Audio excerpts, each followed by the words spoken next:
Bonjour chers élèves, cette vidéo est consacrée à la correction du contrôle numéro 1 du 3-10-2025.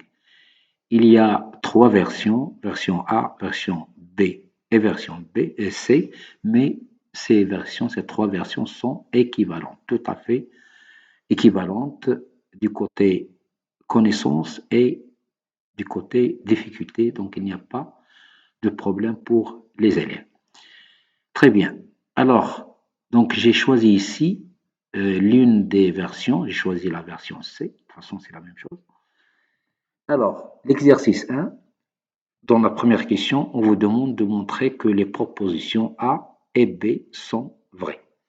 Bien, dans la proposition A, il y a une égalité. Ce nombre ici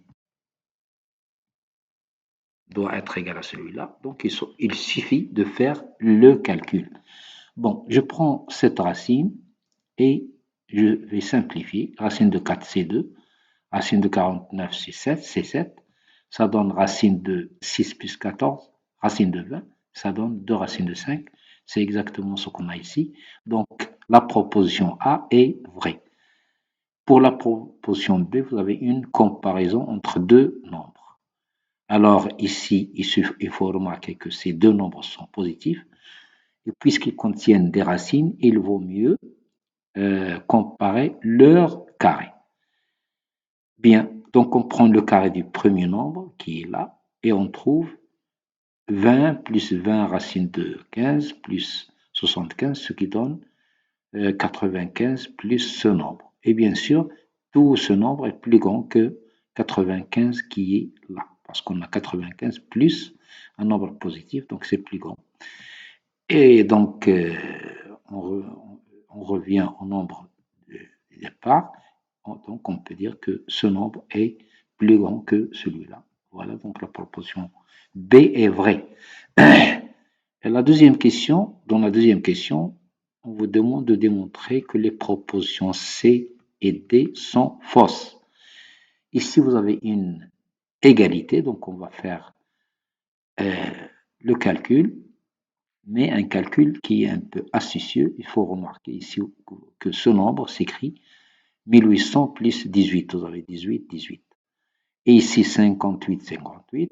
On a déjà vu ce type de nombre. Donc c'est ça plus 58. Et on factorise ici par 18, ici par 58. Ce qui donne 18 facteurs de ça. Et 58, c'est le même nombre. Donc on peut simplifier. Ce qui reste, c'est 18 sur 58. En simplifiant, on trouve 2 fois 9 en haut et 2 fois 29 en bas, ce qui donne 9 sur 29. Et ce nombre est différent de 3 sur 29. Vous avez le même dénominateur. Ici, vous avez 9 et 3. Ça veut dire que la proposition C est fausse. Ici, vous avez une comparaison. Cosinus 3 pi sur 4 avec 1 demi. Alors, il faut calculer cosinus 3pi sur 4. Alors, on sait que cosinus 3pi sur 4, c'est moins racine de 2 sur 2 qui est négatif. Alors, ce nombre est négatif et 1 demi est positif. Bien sûr, le nombre négatif est inférieur au nombre positif. Donc, on a normalement cos 3pi sur 4 est inférieur à 1 demi, ce qui prouve que la proposition, celle-là, est fausse. C'est bon. D est fausse. Bien, parce que celle-là est vraie. Cos 3pi sur 4 inférieur à 1 demi. Il est vrai, on peut même mettre inférieur ou égal si vous voulez. Pas de problème. C'est presque la négation. De toute façon, ça marche comme ça. Valeur de vérité, dans la première question, la troisième question, pardon, on vous demande de déterminer les valeurs de vérité de deux propositions, E et F. Le E, c'est cette proposition et cette proposition. Alors là, il faut tout simplement remarquer qu'on n'a que cette proposition qui est là, c'est bien la proposition B de la première question. Et celle-là, c'est la proposition D de la deuxième question. Donc, vous avez B et D. Et on a déjà vu que B est vrai et D est fausse. Et vous avez le connecteur et. L'une des propositions est vraie et l'autre est fausse. Ça veut dire que la proposition composée avec le connecteur et est fausse. Très bien. On passe à la deuxième, F. Alors, on vous donne ici cette proposition ou celle-là. Là aussi, on peut remarquer que F, ce n'est que C, ça c'est C, ou A. Bon, d'après les questions 1 et 2. Et on a déjà vu que la proposition A est vraie. Et ici, vous avez ou. Donc, c'est suffisant pour dire que la proposition F, puisqu'il y a une proposition vraie et vous avez le connecteur ou, c'est suffisant de dire que la proposition F est vraie. Très bien. Alors, la quatrième question vous propose deux propositions, G et H, qui sont composées. G, il contient le connecteur implique. Alors, on va voir. Les deux propositions utilisées ici sont déjà vues dans la première et la deuxième question. Donc, on doit remarquer que G, elle est équivalente à D qui est là, implique B qui est là. Alors, bien sûr, on sait que la proposition D, elle est fausse. Donc, on peut affirmer que l'implication est vraie. Parce que si la première proposition d'une implication est fausse, alors toute l'implication est vraie. Bien, donc G est vrai. Passons à H. Ici, vous avez une équivalence. Équivalence de deux propositions. Bon, ces deux propositions sont déjà utilisées. Ça, c'est D. Et ça, c'est C. Alors, bien sûr, on sait que C et D sont des propositions fausses d'après la deuxième question. Donc, on peut dire fausse, faux et faux. Donc, ils sont équivalents. Ça veut dire que la proposition G est vraie. Voilà donc pour le premier exercice. Bien, dans l'exercice 2, on vous demande de donner les négations des propositions. Quelques propositions, il y a 4. Bien, la proposition K contient le connecteur OU. Après, elle contient le connecteur et la troisième, le connecteur implique. Et ici, vous avez des quantificateurs avec une proposition ici. Bien. Alors, c'est pas difficile. Pour la négation de la proposition K qui contient le connecteur OU, il faut remplacer le OU par et prendre la négation de chacune de ces deux propositions, ce qui donne tout ça supérieur ou égal au lieu de inférieur strictement, c'est sa négation. Et ici, vous avez égal, on doit mettre différent. Soit, voilà, donc, pour la proposition K. L, vous avez le connecteur et, dans la négation qui est là, elle doit être remplacée par le connecteur OU. Et ici, on doit prendre la négation de chacune de ces deux propositions, ce qui donne 3 plus racine de 15 inférieur à 6 racine de 11, au lieu de supérieur ou égal, inférieur strictement. Ici, au lieu de différent, vous devez mettre égal, c'est fini. M contient l'implication. P implique Q. Alors, on sait que la négation de l'implication, P implique Q, ce n'est que P, vous voyez qu'on a laissé cette phrase comme il est, P et, au lieu de implique, ça devient et quoi? Et non Q. Donc, vous avez ici égal, on a mis différent et on a laissé les nombres qu'on a ici. Très bien. Donc, ça, c'est la négation de M, M bar. Alors, pour N, elle contient d'une part des quantificateurs, quel que soit il existe, dont la négation doit mettre ici, quel que soit, ça devient il existe. Il existe, ça devient quel que soit, mais attention, il faut faire attention à cette proposition qui est une proposition composée. Donc, on doit l'écrire autrement. 7 témoins de inférieur strictement cosinus x inférieur ou égal à 7x plus 2 doit s'écrire, il y a deux propositions ici, 7t moins 2 inférieur cos x d'une part et cos x inférieur ou égal à ça. On doit nécessairement écrire cette proposition de cette forme pour pouvoir donner la négation. C'est ça l'astuce de cet exercice. Donc, ça y est, vous voyez qu'on a une proposition de la forme P et Q. Donc, sa négation, ça devient non P. Donc, inférieur devient supérieur ou égal. Inférieur strictement devient supérieur ou égal. Le et doit être remplacé par ou. Et si inférieur ou égal doit être supérieur strictement et c'est terminé. Voilà donc pour l'exercice numéro 2. Bien, pour l'exercice 3, vous avez 4 questions et à chaque fois, on demande de démontrer que la proposition est vraie. Bien, alors la première proposition, P, il contient le quantificateur quel que soit T. Après, il existe un X tel que tout ça.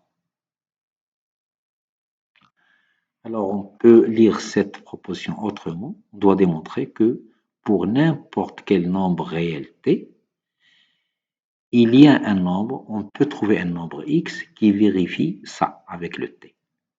Ça veut dire que ça, ce que vous avez ici, c'est une équation. On peut la considérer comme équation dont l'inconnu, c'est X, et dont T est considéré comme paramètre.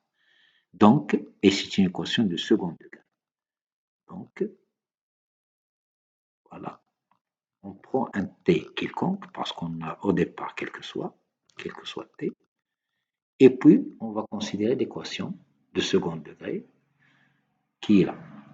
Alors, pour savoir avoir une idée sur les solutions de cette équation, il faut calculer le discriminant delta.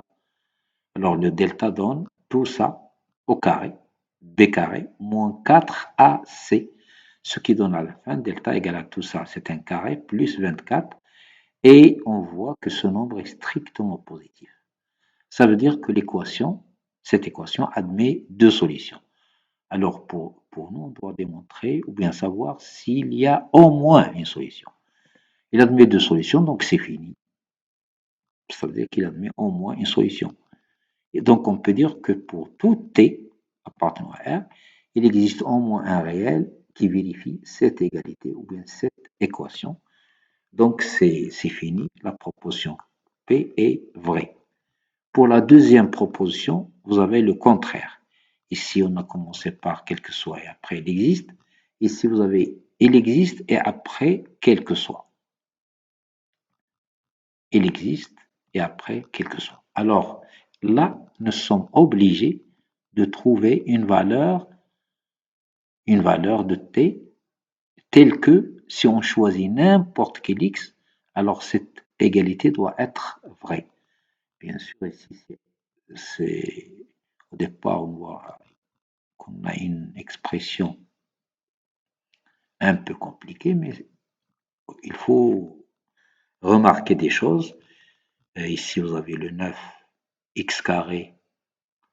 Le x, de toute façon, il doit être quelconque. On ne peut pas donner de valeur à x, mais il faut choisir le t qui convient. Alors, vous pouvez remarquer tout simplement qu'il y a ici 4t-5. Ici, la même chose, 4t-5. Ici, 4t-5. Sauf que ici, vous avez 4t-5, un nombre simple. Ici, vous avez une valeur absolue du même nombre. Ici, vous avez la racine du même nombre. Alors, si on choisit une valeur qui annule ça, les autres termes vont s'annuler aussi. Alors, la valeur qui va annuler ça est claire, parce que ici, on pouvait considérer ça comme une équation de premier degré. Si on écrit égal à 0, on trouve t égale 5 sur 4.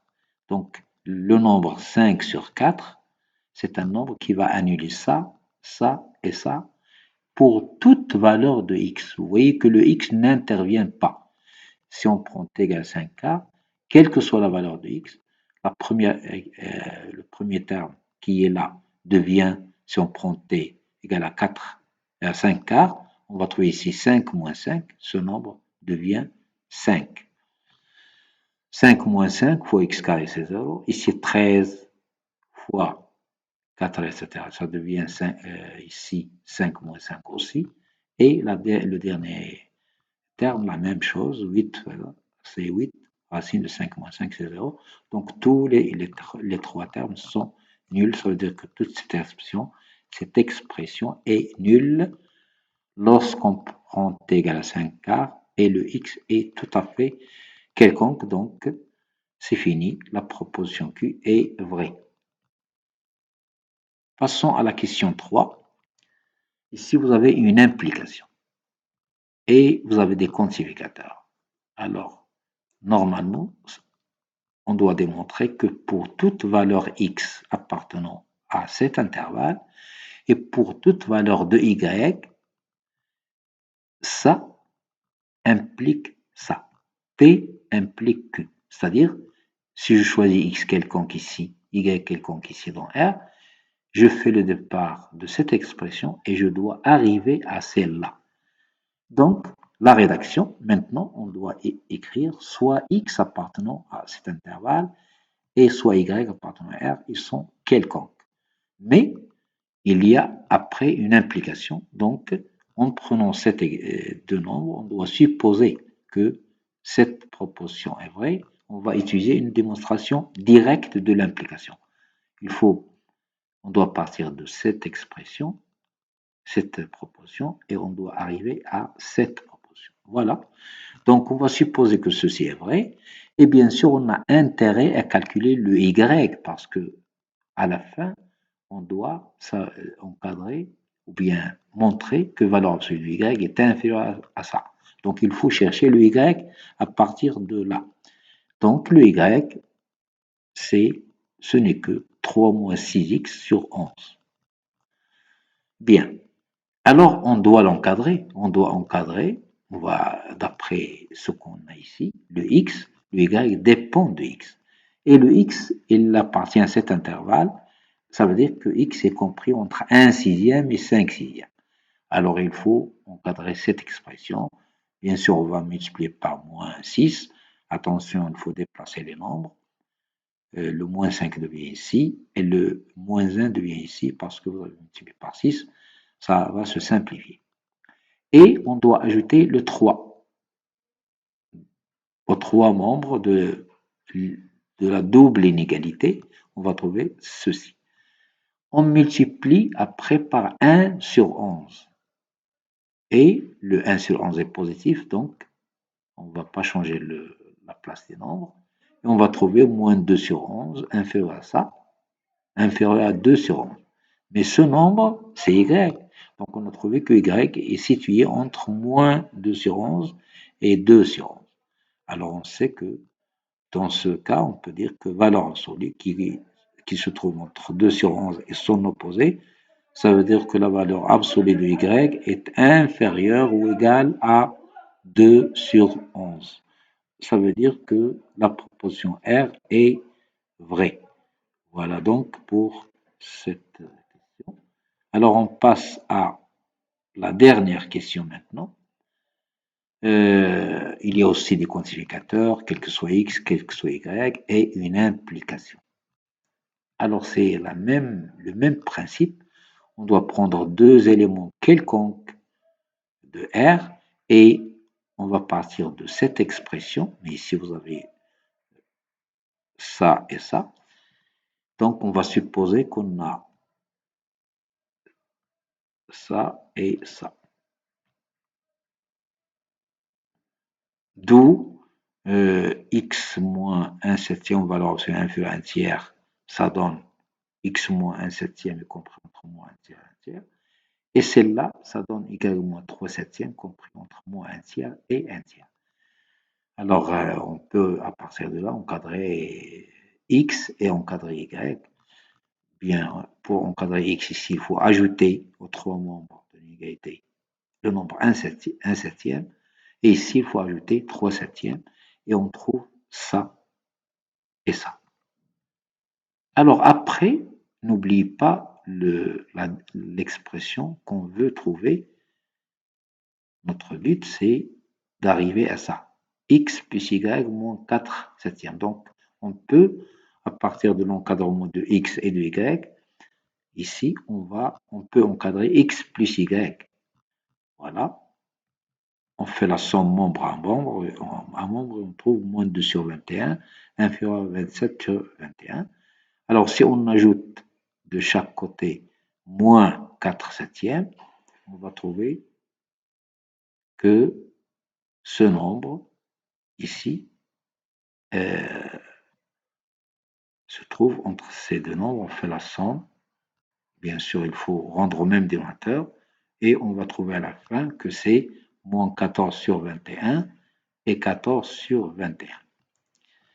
Voilà, donc on peut dire que, alors on peut simplifier le 14 sur 21 et on trouve à la fin x plus y égale moins 4 septièmes est compris entre moins 2 tiers et 2 tiers, ce qui donne exactement x plus y moins 4 septièmes est inférieur à 2 tiers. Voilà donc pour cet exercice. Voyons maintenant l'exercice numéro 4. Il y a deux questions dans cet exercice.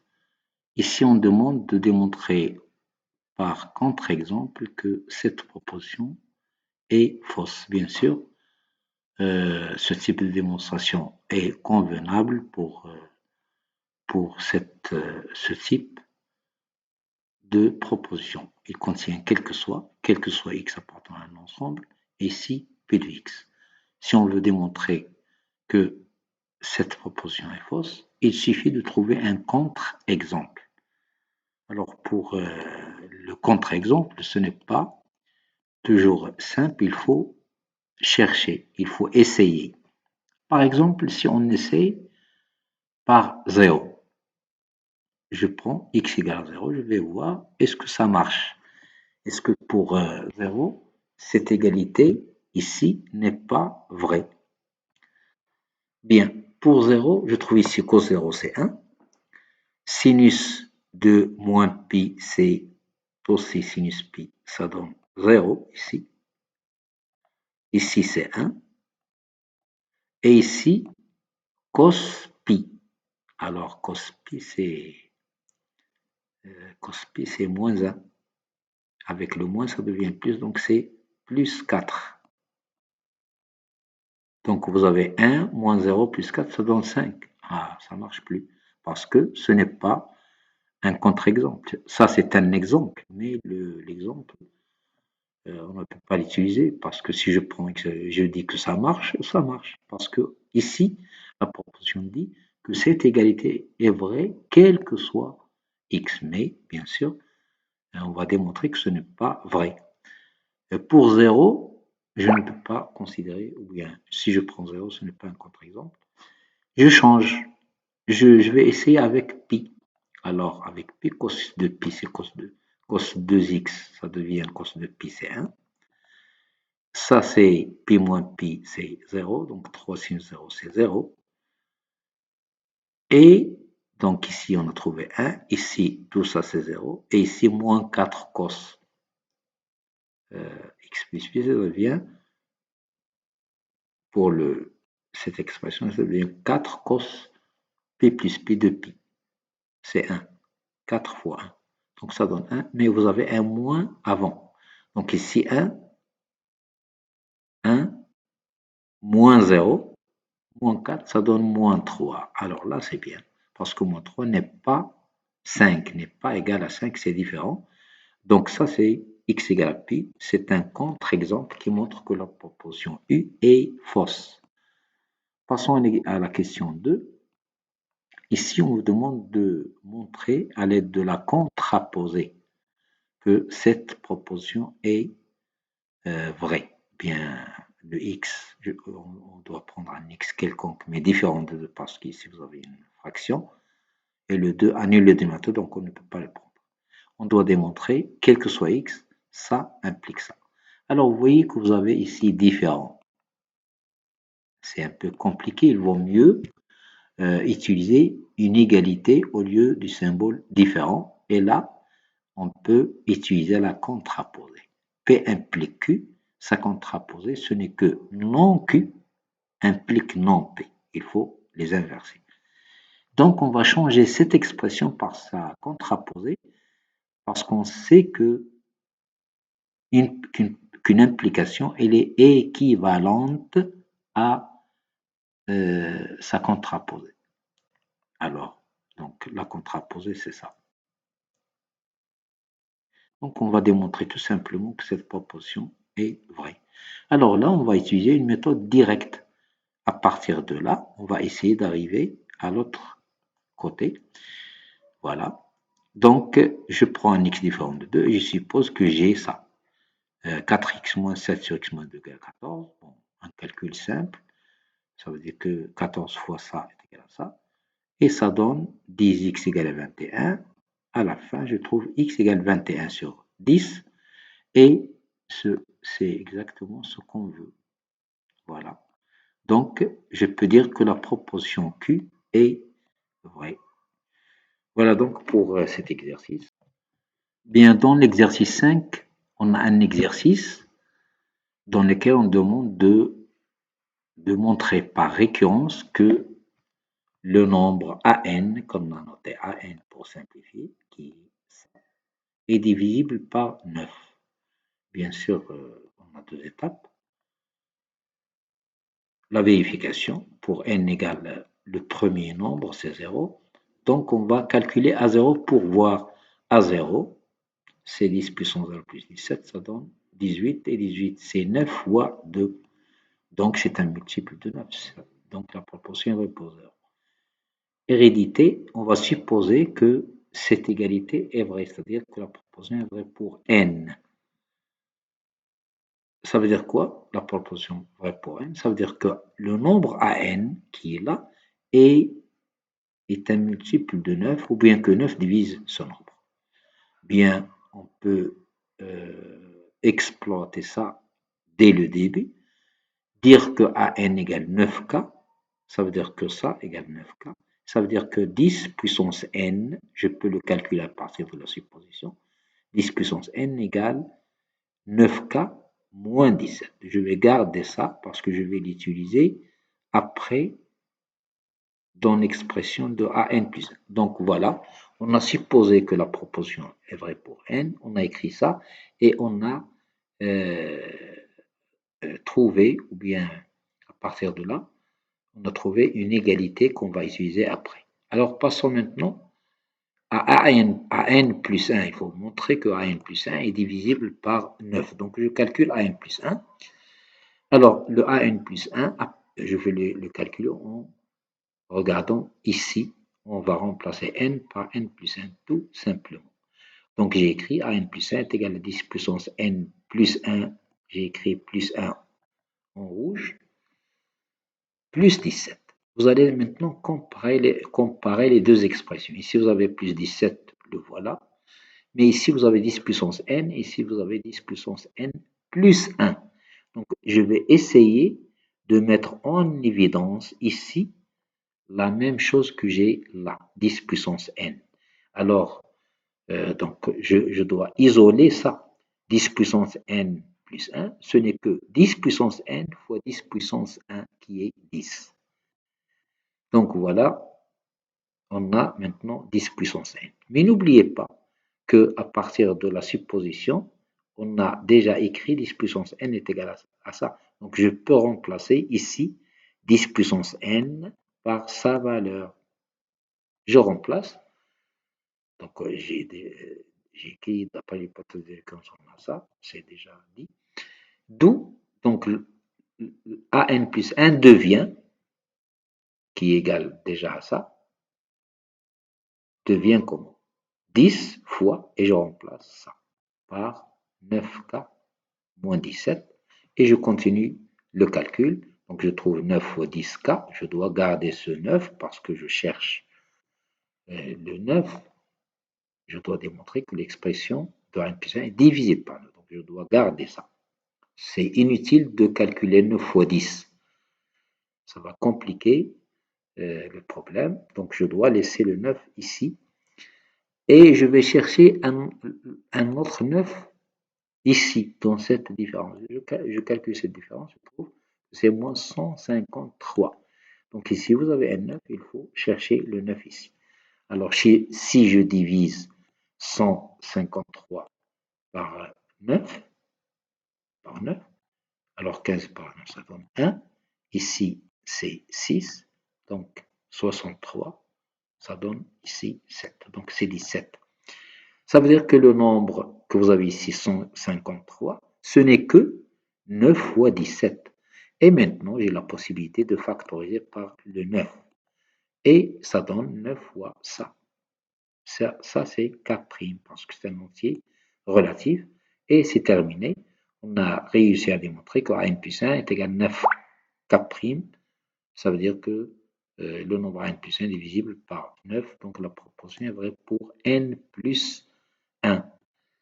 Donc, je peux donner la conclusion finale. D'après le principe de récurrence, c'est toujours la même forme de conclusion. D'après le principe de récurrence, le nombre an qui est égal à 10 puissance n plus 2 est bien divisible par 9. Voilà donc pour cet exercice. Bien, voyons maintenant le dernier exercice dans lequel on vous propose un type de nombre qu'on a appelé un. U0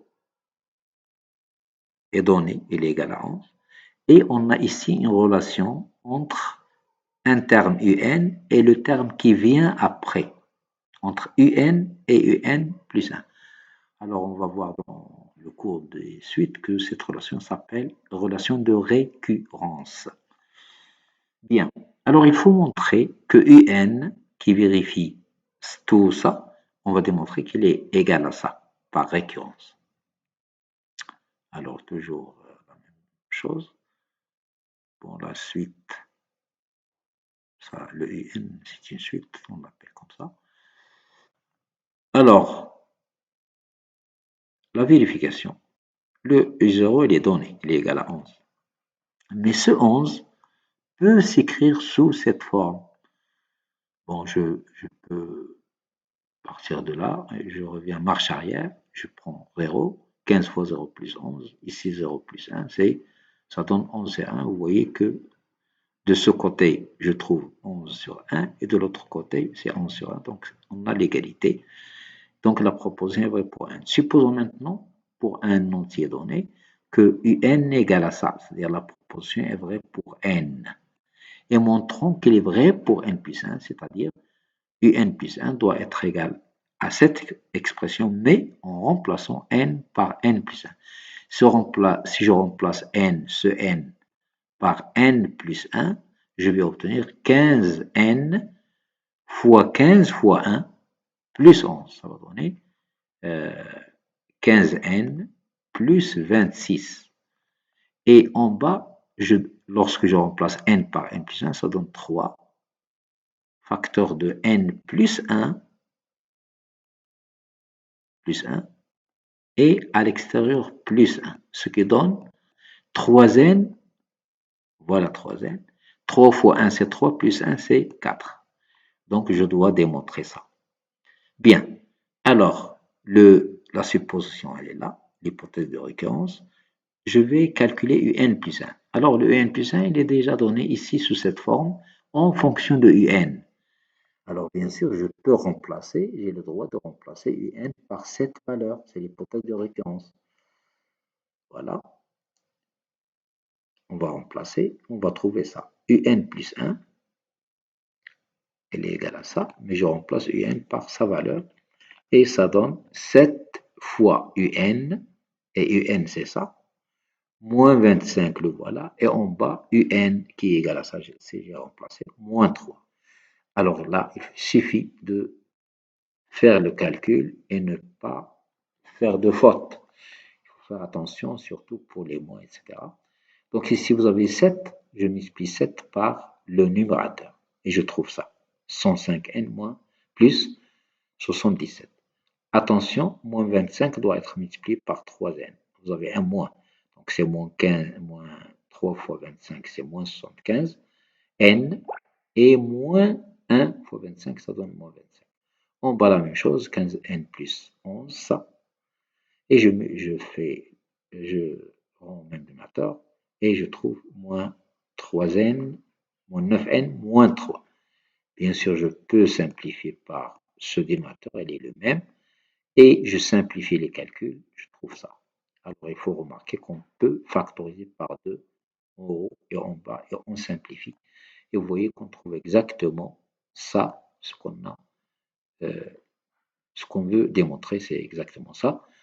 Donc, la proposition est vraie pour n plus 1.